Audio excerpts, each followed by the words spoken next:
So, I've finally had the time to go back to this Chroma video I was working on since the release of Conjunction Survival. Yeah, I've talked about my Chroma and Glitch Zaw plenty of times before, but people were noticing the millions of red crits in past video footage and had questions, so I thought compiling my daily setup into one video I can reference anytime in the future would probably be a good idea. And just a gentle reminder that if you do enjoy regular Warframe content, subscribe to the channel and hit the bell icon to turn on notifications so you don't miss any videos. This is the Chroma build I've settled on, for now. Some of these mods are not exactly accessible to early and mid-game players, but that's just the nature of something like this, I suppose. Primed Sure-Footed, of course, helps negate all the annoying ancients and scorpions that I passionately despise. I've also opted for an Arcane Grace alongside Deflection here for the slash immunity. You may want to switch that one out for anything else that's more to your liking if you do so wish to copy this build. As you can see, this isn't really big on power strength. Some Chroma players would probably scream at me for not having at least 300 something power strength, but the truth is, you don't really need that much for most of Warframe's content, and I'm also too lazy to spam energy pizzas all the time, so I prioritized ability, efficiency, and duration while not really sacrificing much on ability strength actually, which I'll explain in just a moment. You can think of it as something akin to a well-oiled, efficient machine rather than something like a 1000 horsepower engine that gets 0.29 miles per gallon. Perhaps my car analogies are not the best, but hopefully you get what I'm trying to go for here. But what about that weird looking spectral scream, Mello? That is actually a subsumed helmet ability called Empower, which on trigger increases the strength of your next ability use by 50% at max rank, and since I've already built my Dragon Boy for efficiency, I could spam this a lot, along with all the other abilities. Couple that with energy conversion, and the power strength on my Chroma build actually adds up to over 300%, so in the end, I now have a 1000 horsepower engine anyways that'll last longer on the highway than the company that made Forspoken. Not a high bar, but whatever. Let's move through the Glitch Zaw build real quick, because I know most of you regulars here are familiar with this. Dugkram, Peye, and Vargitu Ruhang.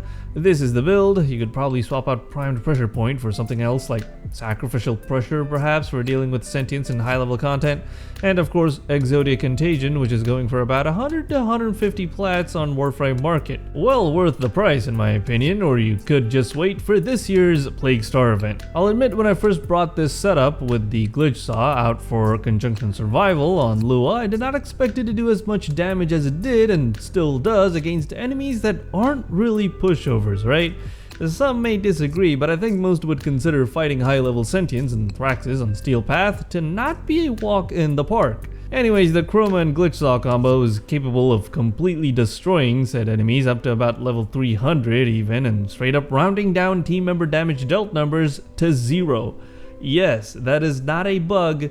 I didn't even think that was possible. A big part of this is of course the fact that I'm using a Chroma that'll probably suffer back problems somewhere in Duviri due to the Archon shards shoved in there.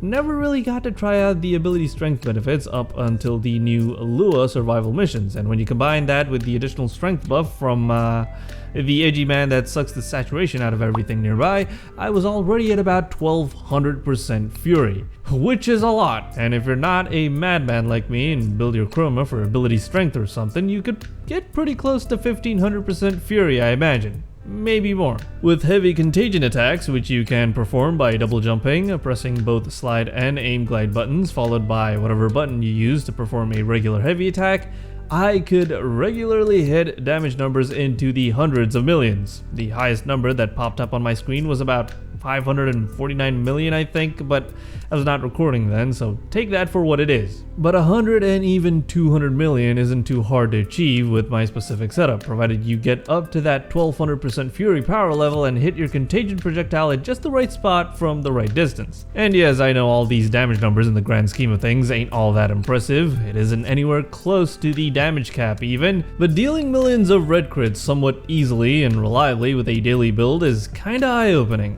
Murray D might do something to take this away from me. But yeah, if you'd like to tip the balance of the universe a little bit with each swing of your Zaw and troll your friends, which there should be more of now with full crossplay available, feel free to try out this build and change it up to suit your own preferences. Though ultimately, I don't think everyone else out there cares too much about damage dealt in a PvE game. Right, if you'd like more Warframe content, check out the channel and consider subscribing. Check out the Discord if you're looking for help with farming, as we do have dedicated channels for Warframe related stuff. If you'd also like to help further the channel's endeavors, links to the merch store and Patreon are down in the description. Totally fine otherwise. I'd just like to thank you guys for watching this video.